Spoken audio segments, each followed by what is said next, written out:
शाहू महाराजांचं उल्लेखनीय कार्य कोल्हापूरच्या बाबतीत सांगतो. आमच्या इथे एक राधानगरी नावाचा डॅम आहे, तुम्हाला माहिती असेल बघा. तर राधानगरी डॅम ही पश्चिम महाराष्ट्राची तशी जीवनवाहिनीच आहे. इथं अगदी इलेक्ट्रिसिटीचा प्रॉब्लेम सॉल्व्ह करण्यामध्ये सांगितलं. तर राधानगरी डॅम बांधताना एक कॉन्ट्रॅक्ट त्यावेळेचे आपले सगळ्यात इंजिनियर होते विश्वेश्वर आहे, ज्याच्या नावानं आपण अभियंता दिन साधारण माहिती असेल.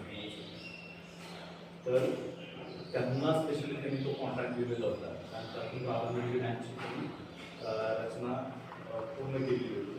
ती रचना करताना अगदी त्या डॅम जो अडवलेला होता, ती नदी आहे आपली, त्या नदीच्या मध्ये तिथं चेर आपण वसंती पाहिजे असेल.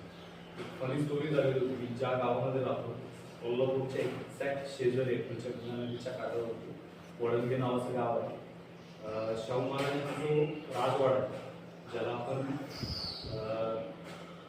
शाहू पॅलेस म्हणतो कोल्हापूरमध्ये, न्यू पॅलेस नाव आहे आता तिचं. तर न्यू पॅलेसला पहिल्यांदा म्हणजे इलेक्ट्रिसिटी आलेली होती आणि इलेक्ट्रिसिटी आल्यानंतर बल्ब्स लागले होते. तर बल्ब्स लागल्यानंतर जे आसपासच्या आमच्या एरियातली लोक आहेत त्यांना वाटले आग लागली रात्री पहिल्यांदा.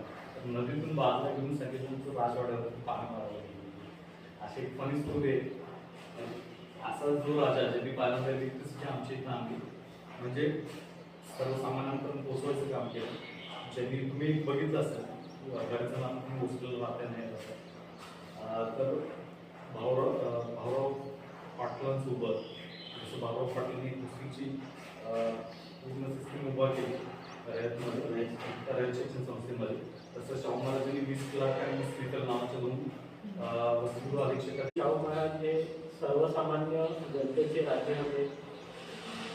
मागासवर्गीयांसाठी आणि विद्यार्थ्यांसाठी वसतिगृह काढण्याची जी संकल्पना होती ती सर्वात प्रथम त्यांनी मांडली आणि त्यांनी गोरगरीब विद्यार्थ्यांसाठी वसतिगृह सुरू केले. आता सरांनी सांगितलं की शेतकऱ्यांसाठी आणि सर्वसामान्य जनतेसाठी पाणी हा सगळ्यात महत्त्वाचा प्रश्न असतो. तर ते पाण्याची सोय त्यांनी तो राधानगरी डॅम बनवून आणि रंकाळा तलाव यांची निर्मिती करून त्यांनी केली. छत्रपती शाहू महाराजांनी शिक्षणच नाही, शिक्षण आणि शेतकऱ्यांचे प्रश्न नाही, तर त्यांनी सर्व बाजूनी सर्व समाजातील लोकांना कसं फायदा होईल आणि सर्वसामान्यांचे प्रश्न कसे सुटतील यावर त्यांनी आपल्या राज्यकारभारामध्ये भर दिला होता. छत्रपती शाहू